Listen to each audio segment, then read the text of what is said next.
为什么你们在家里面做的水蒸蛋要么不成形，要么特别的容易起蜂窝呢？ Hello， 大家好，我是阿鹏，今天就给大家分享一下水蒸蛋的正确做法和详细的步骤。这样蒸出来的鸡蛋里面一点蜂窝都没有，比豆腐脑还要更加滑嫩，不管是老人还是宝宝辅食都是非常适合的。最关键的是做起来就特别简单，相信看完的你也能轻松学会。好了，接下来跟着我的视频一起来看一下吧。首先我们要准备2到3个新鲜的母鸡蛋，然后再取一个干净的小碗，把鸡蛋一个一个的给它打进碗中，然后再用筷子把鸡蛋给它统一方向快速的搅拌，把鸡蛋给它快速的打散。我们在搅鸡蛋过程中也是有技巧的，很多人在搅鸡蛋的时候都是直接的将它搅拌几下，其实那样是错误的。我们应该将鸡蛋液挑起来，然后再快速的打散，这样子搅拌出来的鸡蛋液就特别的细腻又均匀。最后我们将鸡蛋液搅拌至用筷子挑不起来的状态就可以了。接下来下一步我们开始添加清水了。现在先看一下鸡蛋液呈现8分满状态，我们先把鸡蛋液给它倒进大一点的碗中，然后再往里面先添加和鸡蛋液同量的清水，尽量用不烫手的温水，这样子鸡蛋会更加的容易成熟和凝固。接着再往里面再添加 0.5 倍的温水，也就是说鸡蛋和水的比例是1比 1.5 就可以了。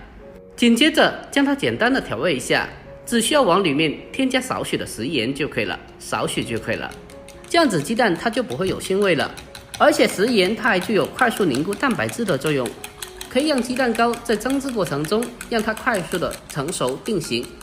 最后我们再继续的用筷子将它快速的搅拌一下，让里面的清水和鸡蛋液完全的融合在一起。我们将鸡蛋液完全的搅拌均匀之后，接下来再准备一个干净的蜜漏，把鸡蛋液给它过滤一下。经过过滤之后，可以让鸡蛋液蒸出来更加的细腻又嫩滑。紧接着我们再用一个小勺子把上面的浮沫给它撇除干净。如果没有去掉泡沫的话，那么蒸出来的鸡蛋糕它的表面就不会光滑。把泡泡打除干净以后，接下来我们就开始蒸制了。我们先把鸡蛋液放进蒸锅里面，接着再往上面盖上一个小盘子，盖上一个盘子可以防止蒸馏水滴入。等到锅中的水开以后，我们再扣上盖子，然后再改为最小的火给它蒸大概8分钟左右。具体的时间我们需要根据蛋液的多少还有火候大小来把握调整一下。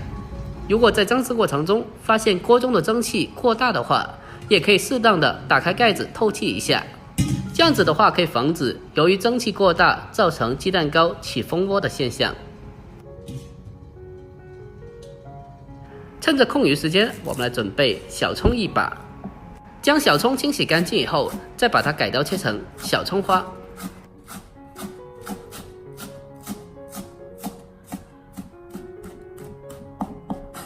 把小葱全部切好后，先给它装起来备用。A few moments later， 我们开小火把鸡蛋糕给它蒸了8分钟左右，接着打开盖子看一下，可以看得到鸡蛋糕已经是完全的成熟定型了。接着先给它取出来，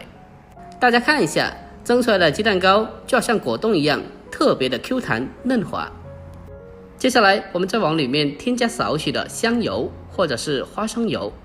然后再用勺子给它轻轻的涂抹一下，将它涂抹均匀。如果鸡蛋糕里面添加的食盐味道不够的话，我们还可以往里面添加适量的蒸鱼豉油，根据情况添加少许就可以了。最后一步，在鸡蛋糕的上面撒上少许的葱花，点缀一下就可以了。就这样，一道非常简单的家常水蒸蛋就已经制作完成了。大家看一下，按照我这方法做出来的水蒸蛋，里面一点气孔、一点蜂窝都没有，看着就特别的嫩滑。用勺子舀上一勺，看起来就水嫩水嫩的，简直比豆腐脑还要更加的滑嫩。这样做出来的水蒸蛋，不管是老人还是宝宝辅食都是非常适合的。如果您还不会做的话，那么这个做法一定要收藏起来，改天也试做一下。好了，今天视频就到这里，喜欢的记得点赞、关注、留言并转发哦。我们下期再见吧，拜拜。